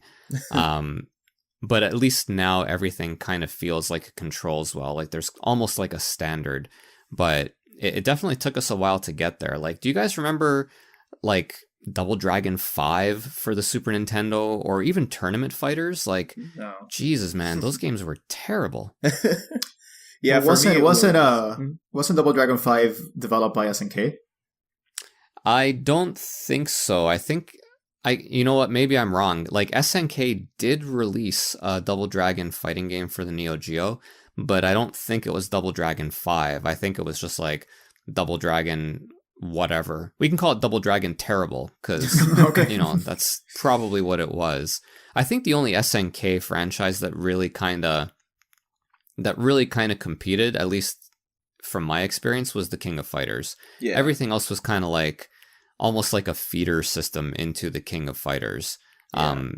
I know for me, like if we're talking about our favorite clones, King of Fighters 97 specifically has a really special place for me because it happened to be the climax of a particular story arc that was 3 years in the making for KOF, and all my friends just happened to be playing it all at the same time, and we'd go down to Funland, you know, the Final Boss arcade in Toronto, and that's where all the best King of Fighters players were, and I met people through King of Fighters that I'm still really good friends with to this day.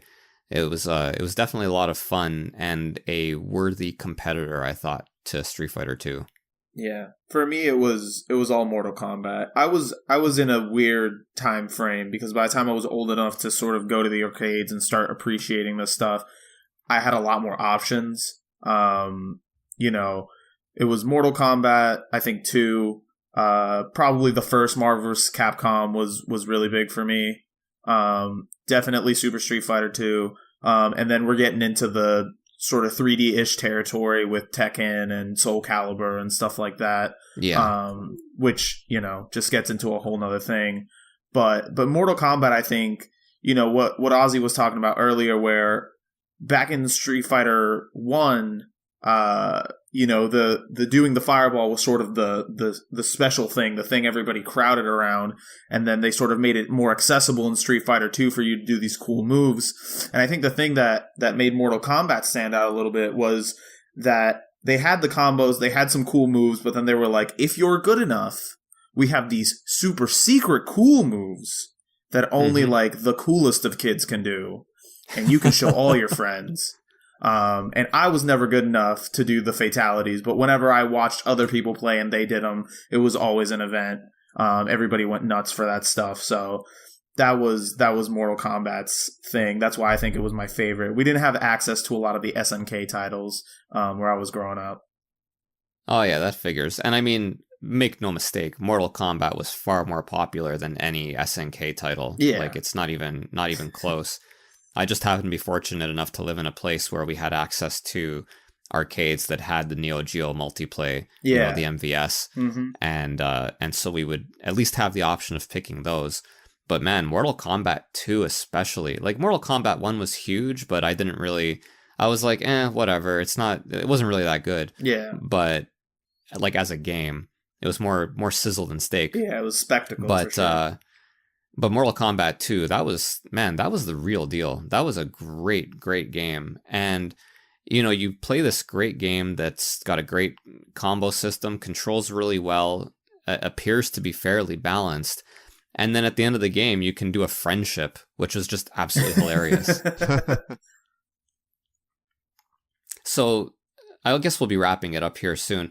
So the only question really at this point is Street Fighter 3, like it was always going to be a disappointment no matter what, right?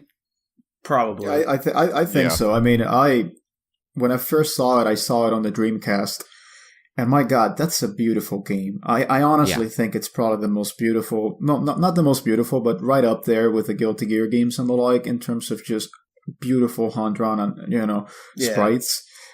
That's really what blew me away. But, you know, I don't know the technical aspects of Street Fighter 3 and why it did not succeed as much as Street Fighter 2 in terms of the technical aspects.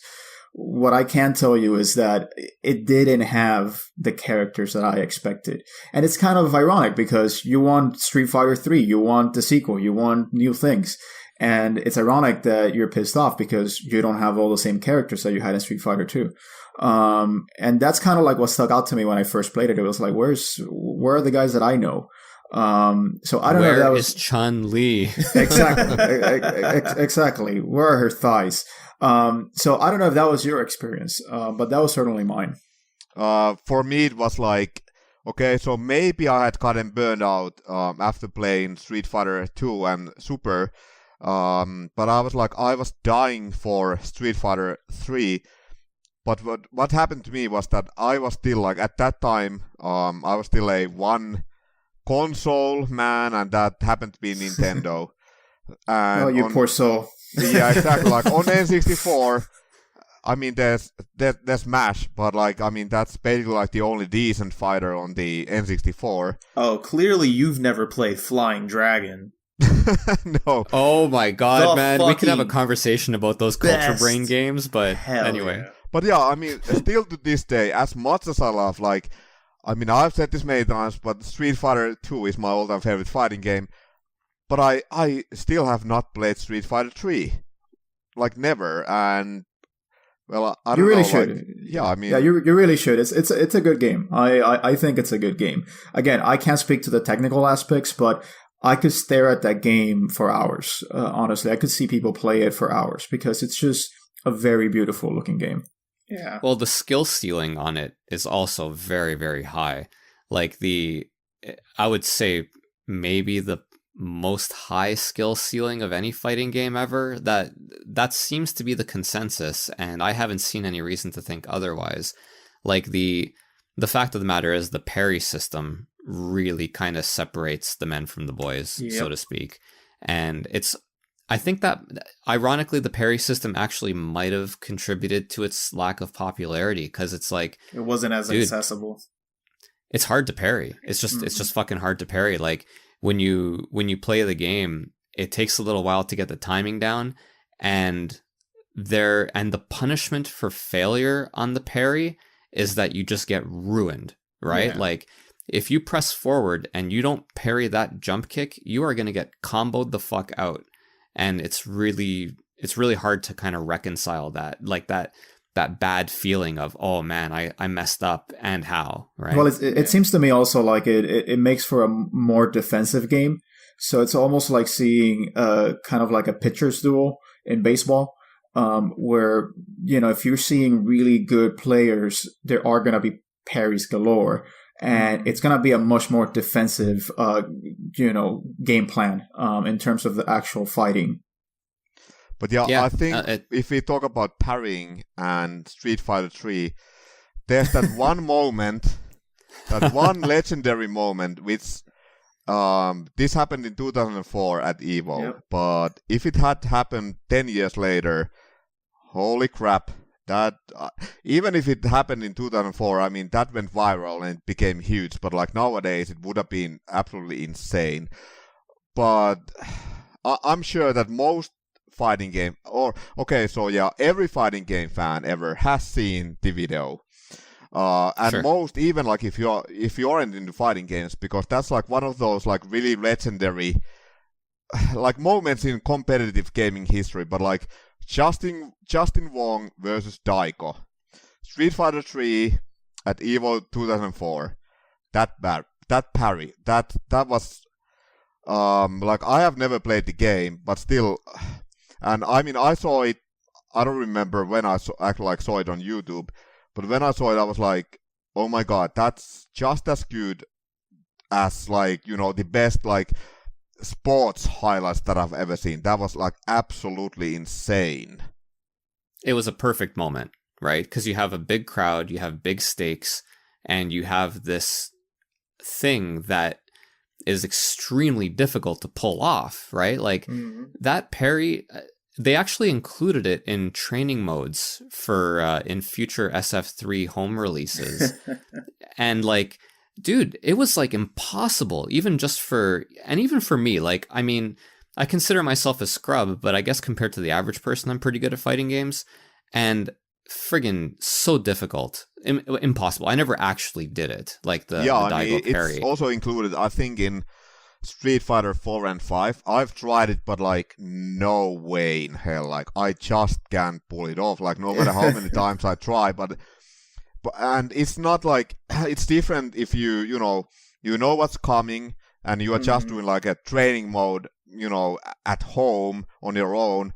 But this was, like, I mean, like Paul mentioned, high stakes tournament, and, you know, Daiko was almost done. Like, I mean, he had like 1 inch of health left, and then he, like, you know, Justin Wong pulled off the super, and Daigo perfectly parried it, and then, followed by his own super, and just like, it was game over.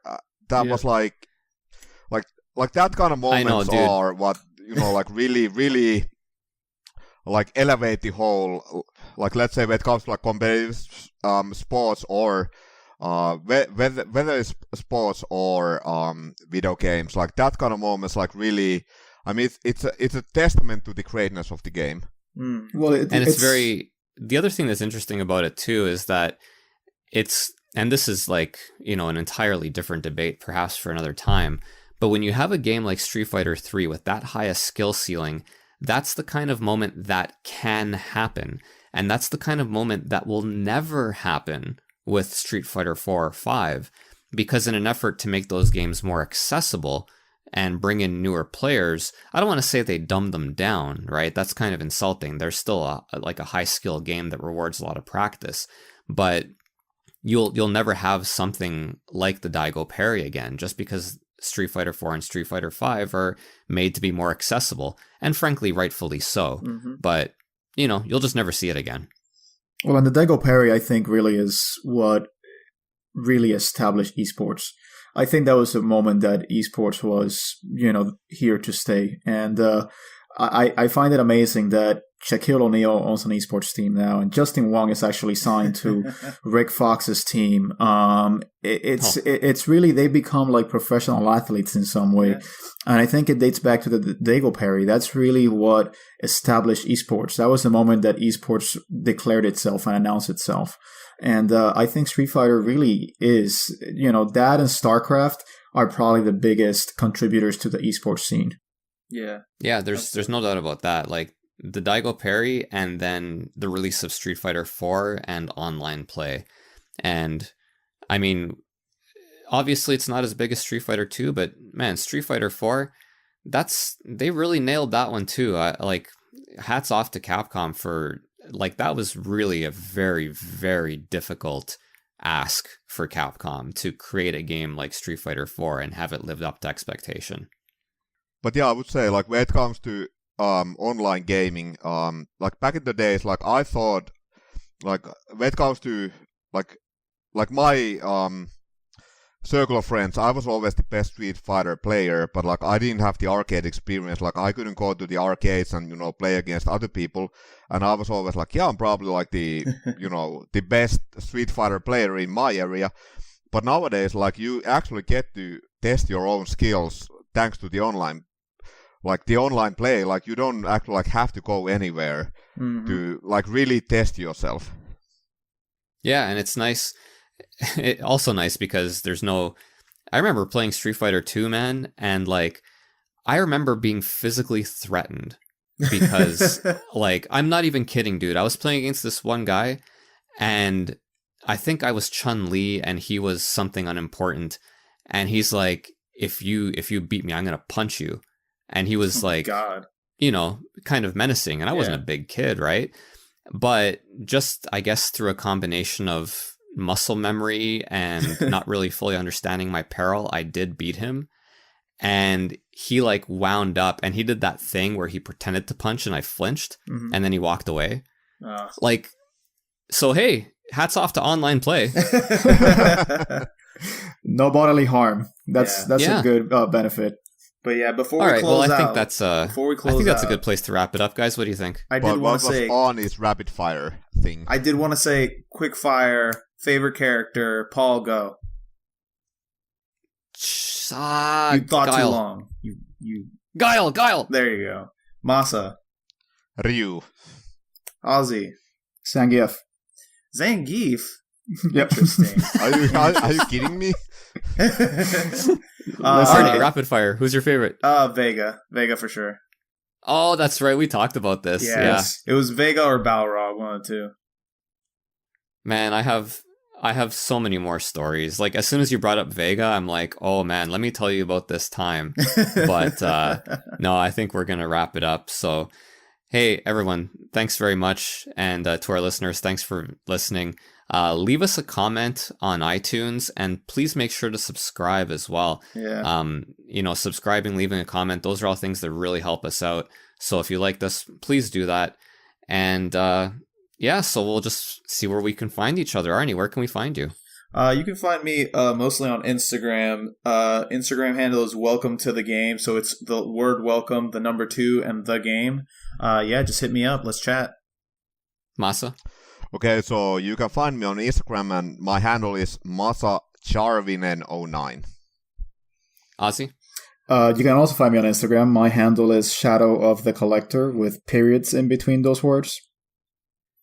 And you can find me on Instagram, Paul's Game Room, Paul's_Game Room. And we've also got our Region Free Gamers Instagram as well, where you can get ideas on when we're going to be releasing new episodes and just chat with the whole crew instead of us individually. And that's a wrap. Thanks very much, guys. Thanks for listening.